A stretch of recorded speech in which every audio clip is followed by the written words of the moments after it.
book of Ecclesiastes, chapter 1. The words of the teacher, son of David, king in Jerusalem. Meaningless, meaningless, says the teacher, utterly meaningless. Everything is meaningless.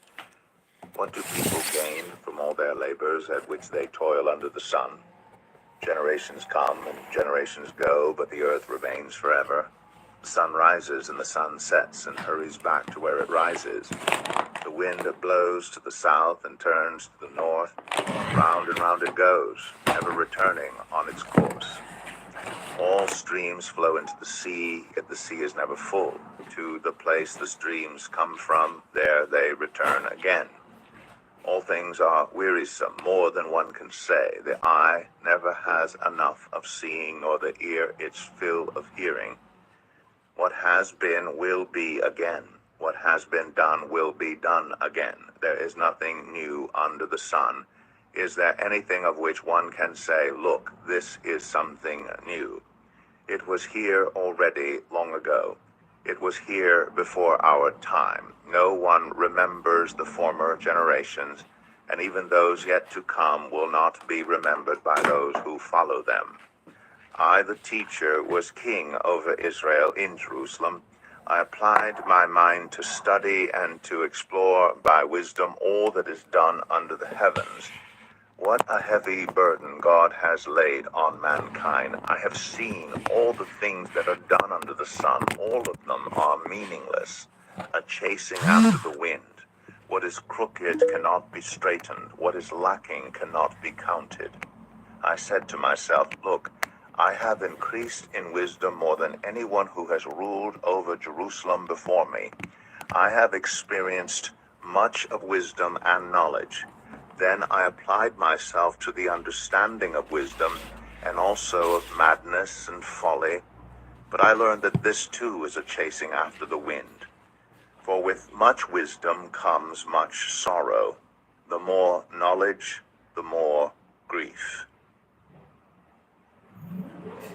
Ecclesiastes 2.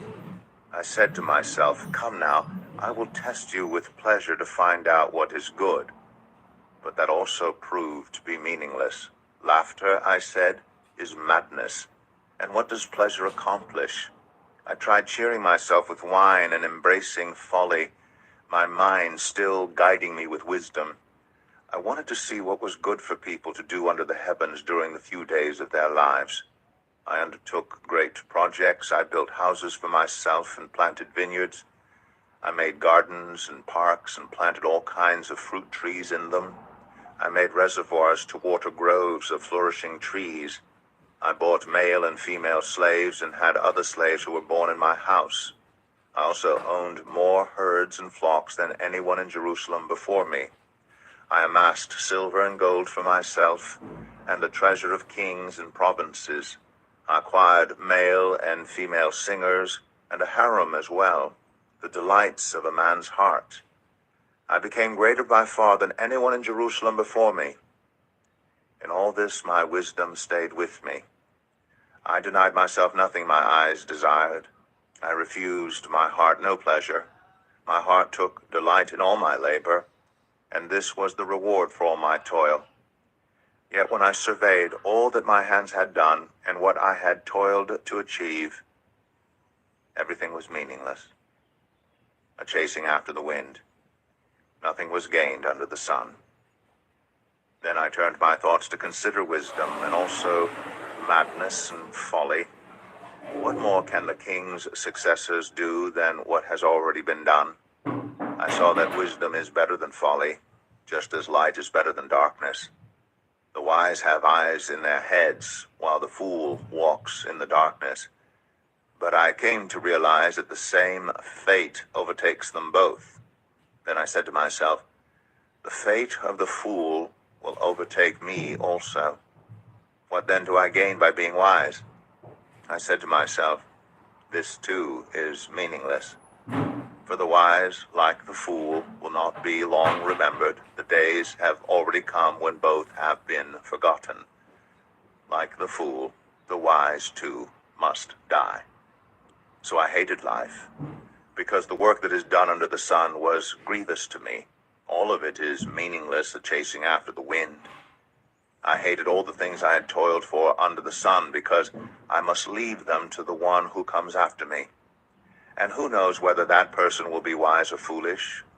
Yet they will have control over all the fruit of my toil, into which I have poured my effort and skill under the sun. This too is meaningless. So my heart began to despair over all my toilsome labor under the sun. For a person may labor with wisdom, knowledge, and skill, and then they must leave all they own to another who has not toiled for it. This too is meaningless and a great misfortune. What do people get for all the toil and anxious striving with which they labor under the sun? All their days their work is grief and pain. Even at night their minds do not rest. This too is meaningless. A person can do nothing better than to eat and drink and find satisfaction in their own toil. This too, I see, is from the hand of God, for without him who can eat or find enjoyment? To the person who pleases him, God gives wisdom, knowledge, and happiness, but to the sinner, he gives the task of gathering and storing up wealth to hand it over to the one who pleases God. This too is meaningless, a chasing after the wind. Ecclesiastes 3. There is a time for everything, and a season for every activity under the heavens, a time to be born and a time to die, a time to plant and a time to uproot, a time to kill and a time to heal, a time to tear down and a time to build, a time to weep and a time to laugh, a time to mourn and a time to dance, a time to scatter stones and a time to gather them, a time to embrace and a time to refrain from embracing, a time to search and a time to give up, a time to keep and a time to throw away, a time to tear and a time to mend, a time to be silent and a time to speak, a time to love and a time to hate, a time for war and a time for peace. What do workers gain from their toil? I have seen the burden God has laid on the human race. He has made everything beautiful in its time. He's also set eternity in the human heart. Yet no one can fathom what God has done from beginning to end. I know that there's nothing better for people than to be happy and to do good while they live, that each of them may eat and drink and find satisfaction in all their toil. This is the gift of God. I know that everything God does will endure forever. Nothing can be added to it and nothing taken from it. God does it so that people will fear him. Whatever is has already been, and what will be has been before, and God will call the past to account. And I saw something else under the sun. In the place of judgment, wickedness was there. In the place of justice, wickedness was there. I said to myself, God will bring into judgment both the righteous and the wicked, for there will be a time for every activity, a time to judge every deed. I also said to myself, as for humans, God tests them so that they may see that they are like the animals. Surely the fate of human beings is like that of the animals. The same fate awaits them both. As one dies, so dies the other. All have the same breath. Humans have no advantage over animals. Everything is meaningless. All go to the same place. All come from dust, and to dust all return. Who knows if the human spirit rises upward, and if the spirit of the animal goes down into the earth? So I saw that there is nothing better for a person than to enjoy their work, because that is their lot. For who can bring them to see what will happen after them? Ecclesiastes 4. Again I looked, and saw all the oppression that was taking place under the sun. I saw the tears of the oppressed, and they have no comforter. Power was on the side of their oppressors, and they have no comforter. And I declared that the dead who had already died are happier than the living who are still alive. But better than both is the one who has never been born, who has not seen the evil that is done under the sun. And I saw that all toil and all achievement spring from one person's envy of another. This too is meaningless, a chasing after the wind. Fools fold their hands and ruin themselves. Better one handful with tranquility than two handfuls with toil and chasing after the wind. Again I saw something meaningless under the sun. There was a man all alone. He had neither son nor brother. There was no end to his toil. Yet his eyes were not content with his wealth. For whom am I toiling, he asked, and why am I depriving myself of enjoyment? This too is meaningless, a miserable business. Two are better than one because they have a good return for their labor. If either of them falls down, one can help the other up. But pity anyone who falls and has no one to help them up. Also, if two lie down together, they will keep warm. But how can one keep warm alone? Though one may be overpowered, two can defend themselves. A cord of 3 strands is not quickly broken. Better a poor but wise youth than an old but foolish king who no longer knows how to heed a warning. The youth may have come from prison to the kingship, or he may have been born in poverty within his kingdom. I saw that all who lived and walked under the sun followed the youth, the king's successor. There was no end to all the people who were before them. But those who came later were not pleased with the successor. This too is meaningless, a chasing after the wind. Ecclesiastes 5. Guard your steps when you go to the house of God. Go near to listen rather than to offer the sacrifice of fools who do not know that they do wrong. Do not be quick with your mouth, do not be hasty in your heart to utter anything before God. God is in heaven and you are on earth, so let your words be few. A dream comes when there are many cares, and many words mark the speech of a fool. When you make a vow to God, do not delay to fulfill it. He has no pleasure in fools. Fulfill your vow. It is better not to make a vow than to make one and not fulfill it. Do not let your mouth lead you into sin, and do not protest to the temple messenger, my vow was a mistake.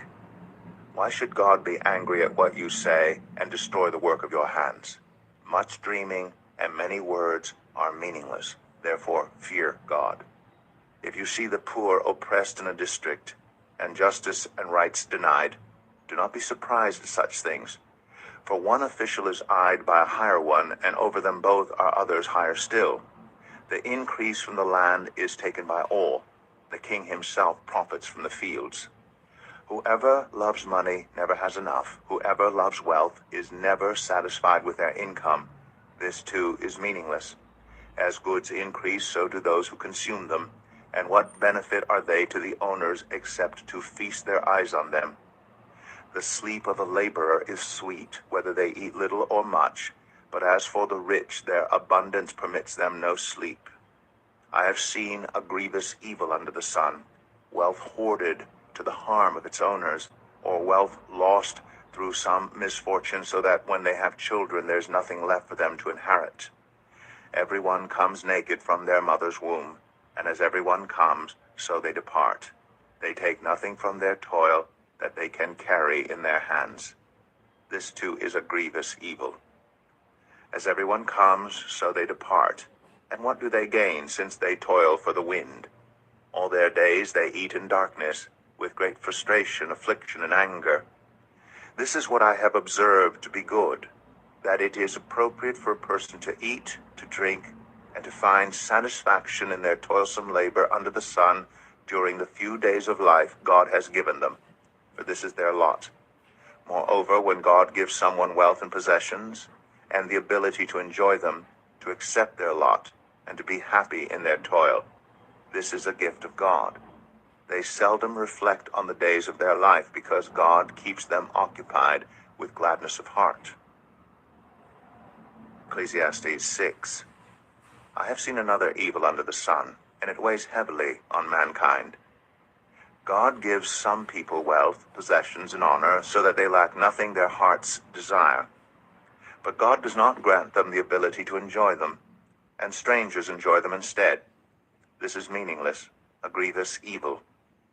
A man may have 100 children and live many years, yet no matter how long he lives, if he cannot enjoy his prosperity and does not receive proper burial, I say that a stillborn child is better off than he. It comes without meaning.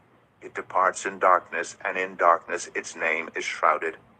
Though it never saw the sun or knew anything, it has more rest than does that man, even if he lives 1,000 years twice over, but fails to enjoy his prosperity.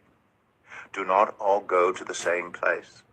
Everyone's toil is for their mouth, yet their appetite is never satisfied. What advantage have the wise over fools? What do the poor gain by knowing how to conduct themselves before others? Better what the eye sees than the roving of the appetite? This too is meaningless, a chasing after the wind. Whatever exists has already been named, and what humanity is has been known. No one can contend with someone who's stronger. The more the words, the less the meaning. And how does that profit anyone? For who knows what is good for a person in life during the few and meaningless days they pass through like a shadow? Who can tell them what will happen under the sun after they are gone? Ecclesiastes 7. A good name is better than fine perfume, and the day of death better than the day of birth. It is better to go to a house of mourning than to go to a house of feasting. For death is the destiny of everyone. The living should take this to heart. Frustration is better than laughter, because a sad face is good for the heart. The heart of the wise is in the house of mourning, but the heart of fools is in the house of pleasure. It is better to heed the rebuke of a wise person than to listen to the song of fools. Like the crackling of thorns under the pot, so is the laughter of fools. This too is meaningless. Extortion turns a wise person into a fool, and a bribe corrupts the heart. The end of a matter is better than its beginning, and patience is better than pride. Do not be quickly provoked in your spirit, for anger resides in the lap of fools. Do not say, "Why were the old days better than these?" For it is not wise to ask such questions. Wisdom, like an inheritance, is a good thing and benefits those who see the sun. Wisdom is a shelter, as money is a shelter. But the advantage of knowledge is this: wisdom preserves those who have it. Consider what God has done. Who can straighten what he has made crooked? When times are good, be happy. But when times are bad, consider this: God has made the one as well as the other. Therefore, no one can discover anything about their future. In this meaningless life of mine, I have seen both of these: the righteous perishing in their righteousness, and the wicked living long in their wickedness. Do not be over-righteous, neither be over-wise. Why destroy yourself? Do not be over-wicked, and do not be a fool. Why die before your time? It is good to grasp the one and not let go of the other. Whoever fears God will avoid all extremes. Wisdom makes one wise person more powerful than 10 rulers in a city. Indeed, there is no one on earth who is righteous, no one who does what is right and never sins. Do not pay attention to every word people say, or you may hear your servant cursing you. For you know in your heart that many times you yourself have cursed others. All this I tested by wisdom, and I said, I am determined to be wise, but this was beyond me. Whatever exists is far off and most profound. Who can discover it? So I turned my mind to understand, to investigate, and to search out wisdom and the scheme of things, and to understand the stupidity of wickedness and the madness of folly. I find more bitter than death the woman who is a snare, whose heart is a trap, and whose hands are chains. The man who pleases God will escape her. The sinner she will ensnare. Look, says the teacher, this is what I have discovered, adding one thing to another to discover the scheme of things, while I was still searching, but not finding. I found one upright man among 1,000, but not one upright woman among them all. This only have I found. God created mankind upright, but they have gone in search of many schemes. Ecclesiastes 8. Who is like the wise? Who knows the explanation of things? A person's wisdom brightens their face and changes its hard appearance. Obey the king's command, I say, because you took an oath before God. Do not be in a hurry to leave the king's presence. Do not stand up for a bad cause, for he will do whatever he pleases. Since a king's word is supreme, who can say to him, "What are you doing?"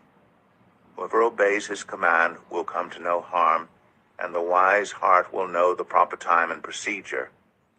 For there is a proper time and procedure for every matter, though a person may be weighed down by misery. Since no one knows the future, who can tell someone else what is to come? As no one has power over the wind to contain it, so no one has power over the time of their death. As no one is discharged in time of war, so wickedness will not release those who practice it. All this I saw, as I applied my mind to everything done under the sun. There is a time when a man lords it over others to his own hurt. Then, too, I saw the wicked buried, those who used to come and go from the holy place and receive praise in the city where they did this. This, too, is meaningless. When the sentence for a crime is not quickly carried out, people's hearts are filled with schemes to do wrong. Although a wicked person who commits 100 crimes may live a long time, I know that it will go better for those who fear God, who are reverent before him. Yet because the wicked do not fear God, it will not go well with them, and their days will not lengthen like a shadow. There is something else meaningless that occurs on earth: the righteous who get what the wicked deserve, and the wicked who get what the righteous deserve. This too, I say, is meaningless. So I commend the enjoyment of life, because there's nothing better for a person under the sun than to eat and drink and be glad. Then joy will accompany them in their toil all the days of the life God has given them under the sun. When I applied my mind to know wisdom and to observe the labor that is done on earth, people getting no sleep day or night, then I saw all that God has done. No one can comprehend what goes on under the sun. Despite all their efforts to search it out, no one can discover its meaning. Even if the wise claim they know, they cannot really comprehend it. Ecclesiastes 9. So I reflected on all this and concluded that the righteous and the wise and what they do are in God's hands, but no one knows whether love or hate awaits them. All share a common destiny: the righteous and the wicked, the good and the bad, the clean and the unclean, those who offer sacrifices and those who do not. As it is with the good, so with the sinful. As it is with those who take oaths, so with those who are afraid to take them. This is the evil in everything that happens under the sun. The same destiny overtakes all. The hearts of people, moreover, are full of evil, and there is madness in their hearts while they live, and afterward they join the dead. Anyone who is among the living has hope. Even a live dog is better off than a dead lion. For the living know that they will die, but the dead know nothing. They have no further reward, and even their name is forgotten. Their love, their hate, and their jealousy have long since vanished. Never again will they have a part in anything that happens under the sun. Go, eat your food with gladness, and drink your wine with a joyful heart. For God has already approved what you do. Always be clothed in white, and always anoint your head with oil. Enjoy life with your wife, whom you love, all the days of this meaningless life that God has given you under the sun, all your meaningless days. For this is your lot in life, and in your toilsome labor under the sun. Whatever your hand finds to do, do it with all your might, for in the realm of the dead where you are going, there is neither working nor planning, nor knowledge, nor wisdom. I have seen something else under the sun. The race is not to the swift, or the battle to the strong, nor does food come to the wise, or wealth to the brilliant, or favor to the learned, but time and chance happen to them all. Moreover, no one knows when their hour will come, as fish are caught in a cruel net, or birds are taken in a snare. So people are trapped by evil times that fall unexpectedly upon them. I also saw under the sun this example of wisdom that greatly impressed me. There was once a small city with only a few people in it, and a powerful king came against it, surrounded it, and built huge siege works against it. Now there lived in that city a man poor but wise, and he saved the city by his wisdom. But nobody remembered that poor man.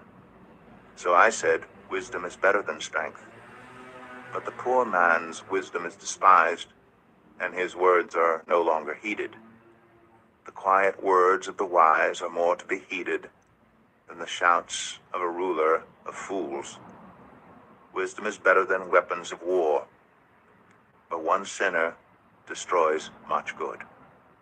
Ecclesiastes 10. As dead flies give perfume a bad smell, so a little folly outweighs wisdom and honor. The heart of the wise inclines to the right, but the heart of the fool to the left. Even as fools walk along the road, they lack sense and show everyone how stupid they are.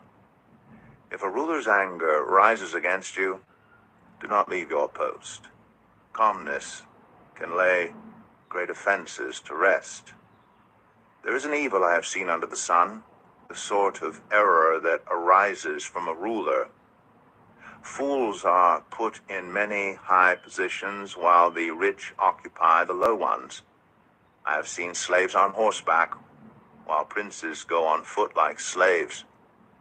Whoever digs a pit may fall into it. Whoever breaks through a wall may be bitten by a snake. Whoever quarries stones may be injured by them. Whoever splits logs may be endangered by them.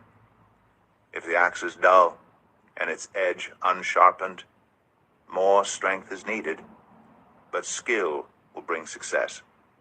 If a snake bites before it is charmed, the charmer receives no fee.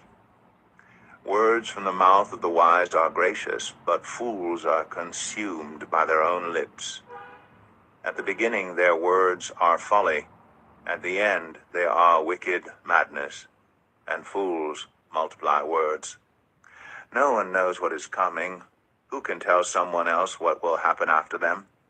The toil of fools wearies them. They do not know the way to town. Woe to the land whose king was a servant and whose princes feast in the morning. Blessed is the land whose king is of noble birth and whose princes eat at a proper time, for strength and not for drunkenness. Through laziness the rafters sag. Because of idle hands the house leaks. A feast is made for laughter. Wine makes life merry, and money is the answer for everything. Do not revile the king even in your thoughts, or curse the rich in your bedroom, because a bird in the sky may carry your words, and a bird on the wing may report what you say. Ecclesiastes 11. Ship your grain across the sea. After many days you may receive a return. Invest in 7 ventures, yes, in 8. You do not know what disaster may come upon the land. If clouds are full of water, they pour rain on the earth. Whether a tree falls to the south or to the north, in the place where it falls, there it will lie. Whoever watches the wind will not plant. Whoever looks at the clouds will not reap. As you do not know the path of the wind, or how the body is formed in a mother's womb, so you cannot understand the work of God, the maker of all things. Sow your seed in the morning, and at evening let your hands not be idle. For you do not know which will succeed, whether this or that, or whether both will do equally well. Light is sweet, and it pleases the eyes to see the sun. However many years anyone may live, let them enjoy them all. But let them remember the days of darkness, for there will be many. Everything to come is meaningless. You who are young, be happy while you are young. and let your heart give you joy in the days of your youth. Follow the ways of your heart and whatever your eyes see, but know that for all these things God will bring you into judgment. So then, banish anxiety from your heart and cast off the troubles of your body, for youth and vigor are meaningless. Ecclesiastes 12. Remember your Creator in the days of your youth, before the days of trouble come and the years approach when you will say, I find no pleasure in them.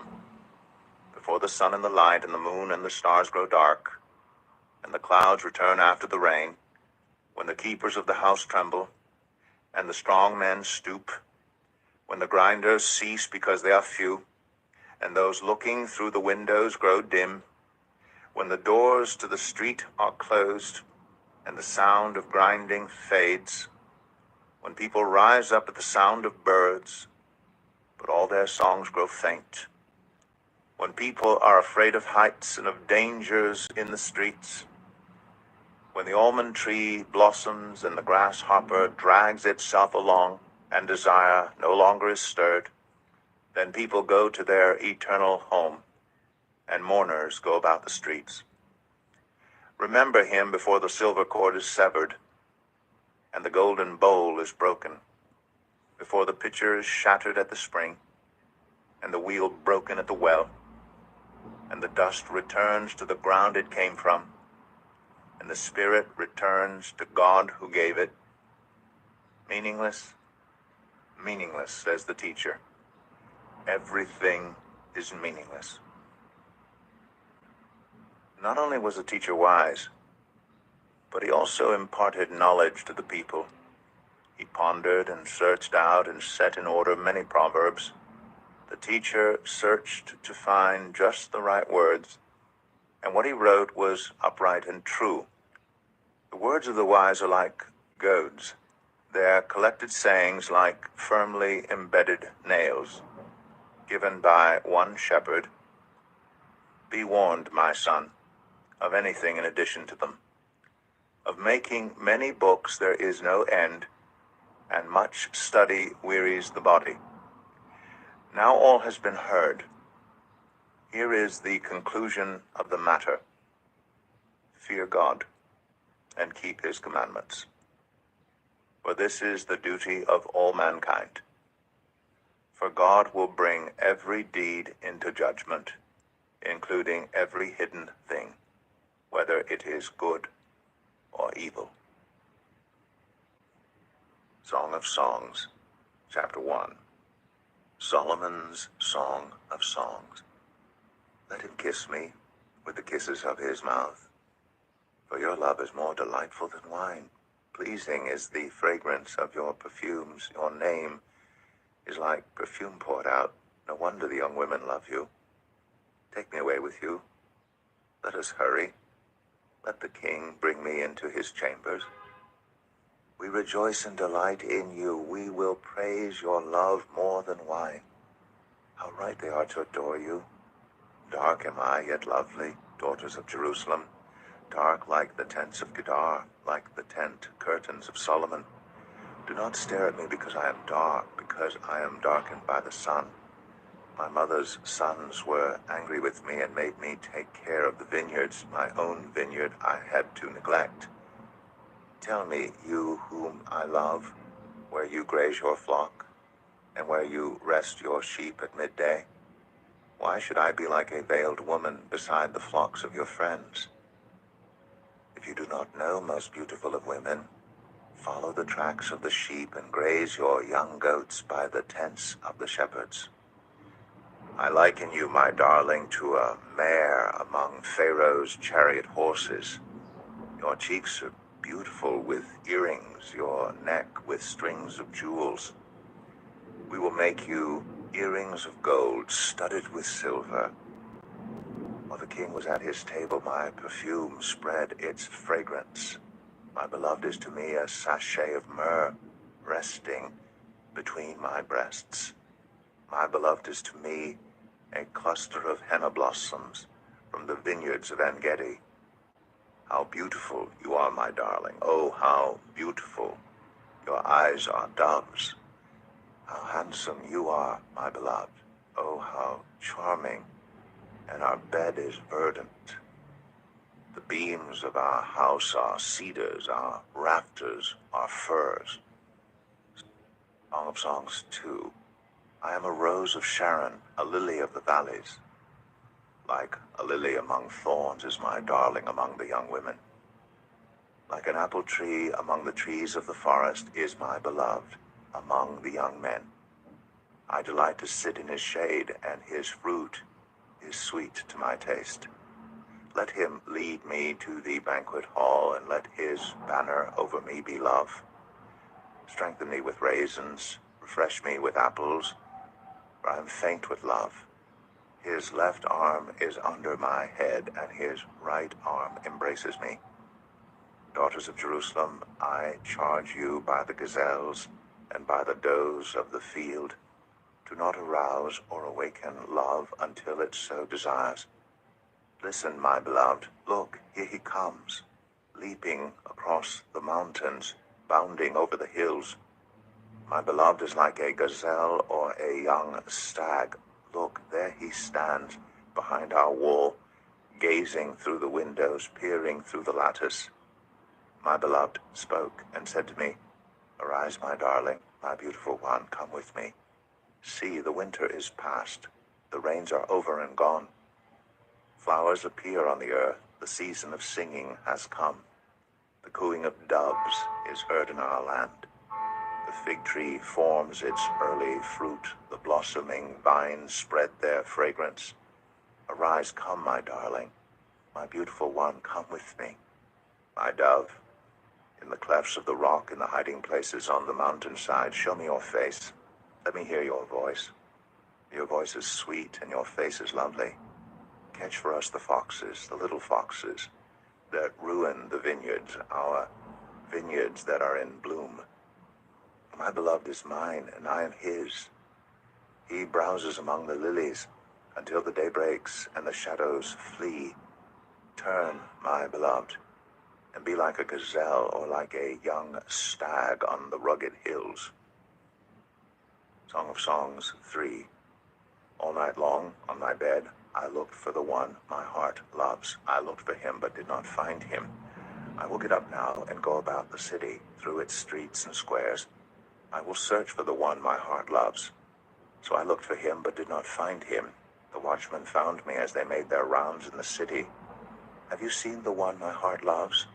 Scarcely had I passed them when I found the one my heart loves. I held him and would not let him go till I had brought him to my mother's house, to the room of the one who conceived me. Daughters of Jerusalem, I charge you by the gazelles and by the does of the field, do not arouse or awaken love until it so desires. Who is this coming up from the wilderness, like a column of smoke, perfumed with myrrh and incense, made from all the spices of the merchant? Look, it is Solomon's carriage, escorted by 60 warriors, the noblest of Israel, all of them wearing the sword, all experienced in battle, each with his sword at his side, prepared for the terrors of the night. King Solomon made for himself the carriage. He made it of wood from Lebanon. Its posts he made of silver, its base of gold. Its seat was upholstered with purple, its interior inlaid with love. Daughters of Jerusalem, come out and look, you daughters of Zion. Look on King Solomon wearing a crown, the crown with which his mother crowned him on the day of his wedding, the day his heart rejoiced. Songs 4. How beautiful you are, my darling. Oh, how beautiful.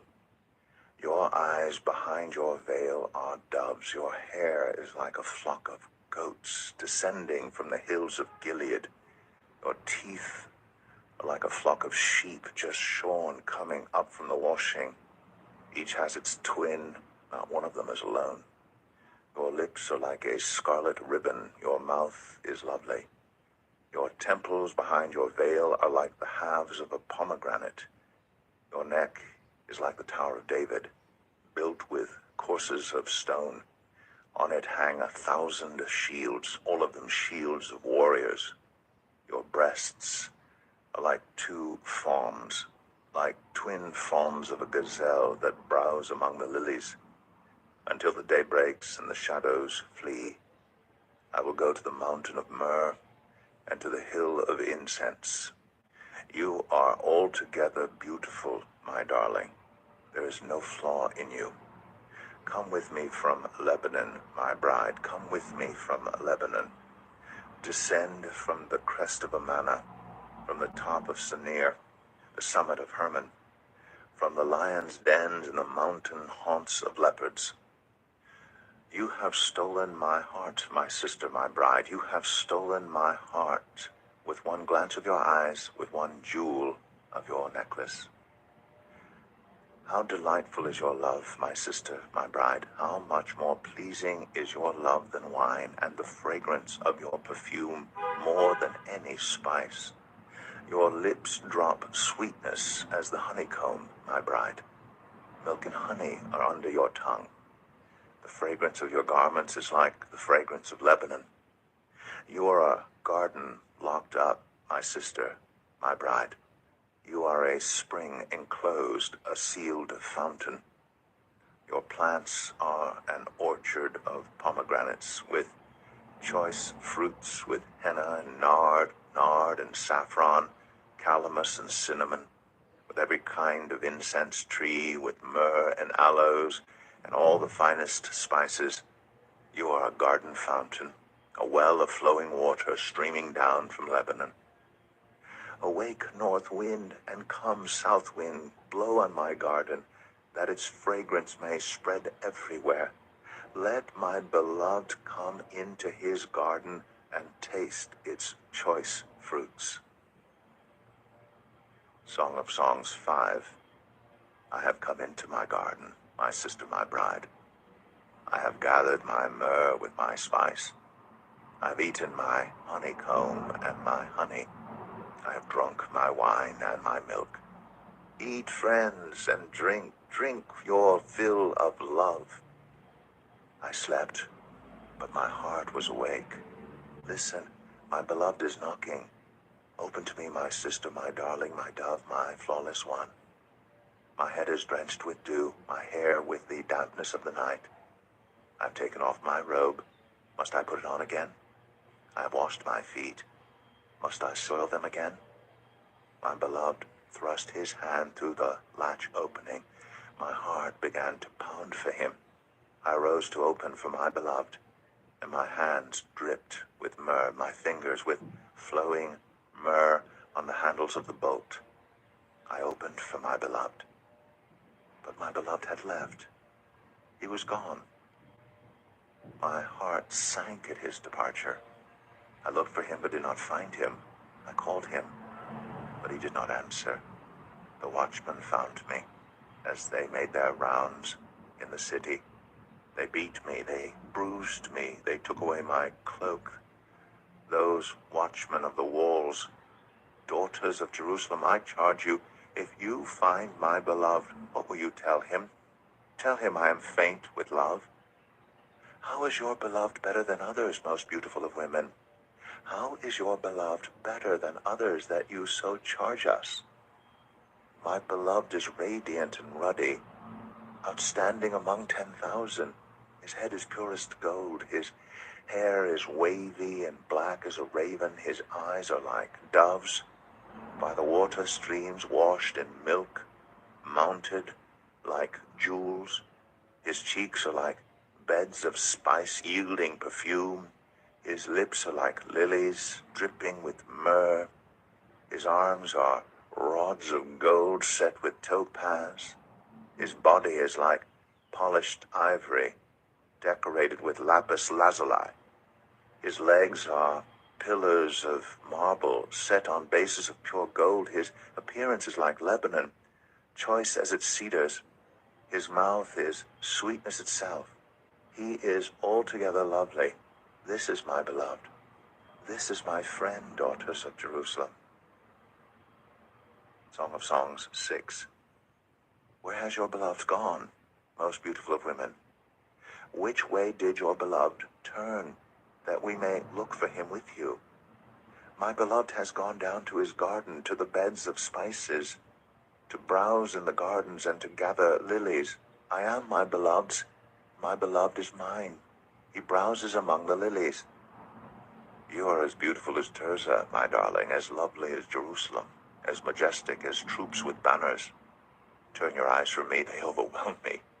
Your hair is like a flock of goats descending from Gilead. Your teeth are like a flock of sheep coming up from the washing. Each has its twin, not one of them is missing. Your temples behind your veil are like the halves of a pomegranate. 60 queens there may be, and 80 concubines, and virgins beyond number, but my dove, my perfect one, is unique. The only daughter of her mother, the favorite of the one who bore her. The young women saw her and called her blessed. The queens and concubines praised her. Who is this that appears like the dawn, fair as the moon, bright as the sun, majestic as the stars in procession? I went down to the grove of nut trees to look at the new growth in the valley, to see if the vines had budded or the pomegranates were in bloom. Before I realized it, my desire set me among the royal chariots of my people. Come back, O Shulamite, come back, that we may gaze on you. Why would you gaze on the Shulamite, as on the dance of Mahanaim? Song of Songs 7. How beautiful your sandaled feet, O prince's daughter.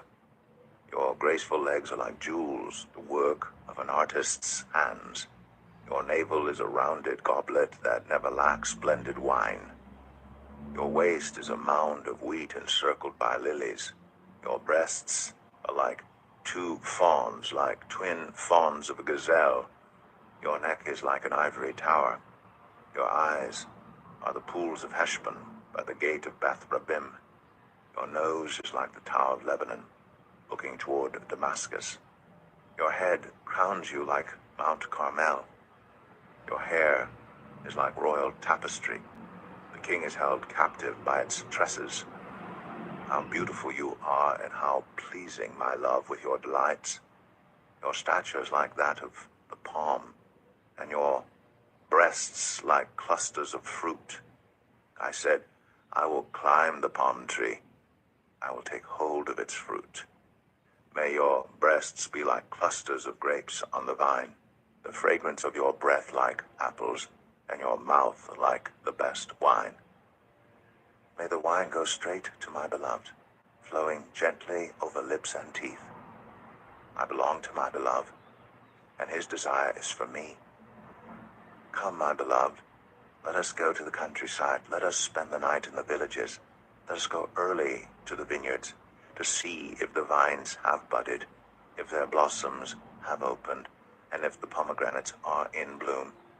There, I will give you my love. The mandrakes send out their fragrance, and at our door is every delicacy, both new and old, that I have stored up for you, my beloved. Song of Songs 8. If only you were to me like a brother, who was nursed at my mother's breasts, then, if I found you outside, I would kiss you, and no one would despise me. I would lead you and bring you to my mother's house, she who has taught me. I would give you spiced wine to drink, the nectar of my pomegranates. His left arm is under my head, and his right arm embraces me. Daughters of Jerusalem, I charge you, do not arouse or awaken love until it so desires. Who is this coming up from the wilderness, leaning on her beloved? Under the apple tree I aroused you. There your mother conceived you. There she who was in labor gave you birth.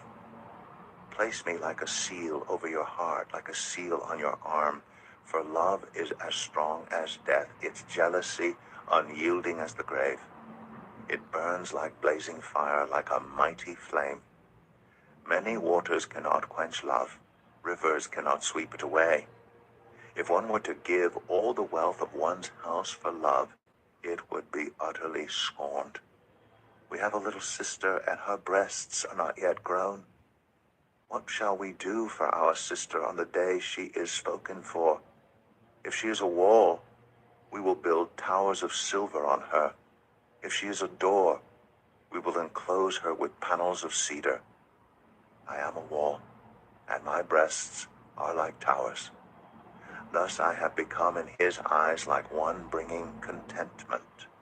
Solomon had a vineyard in Baal Hamon. He let out his vineyard to tenants.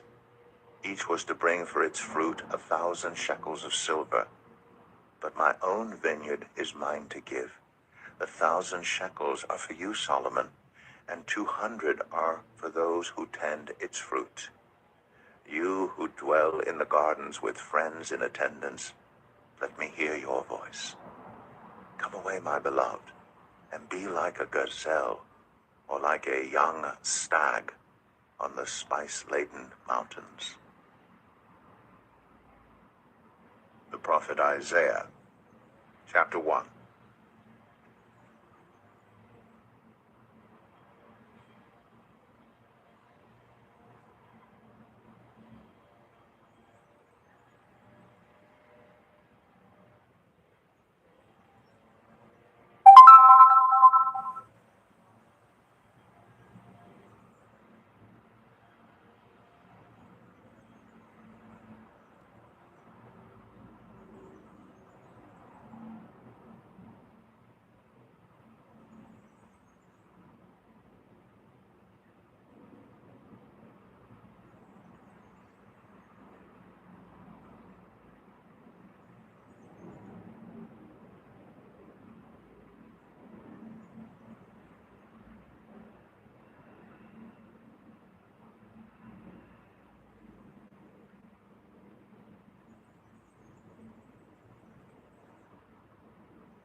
welcome.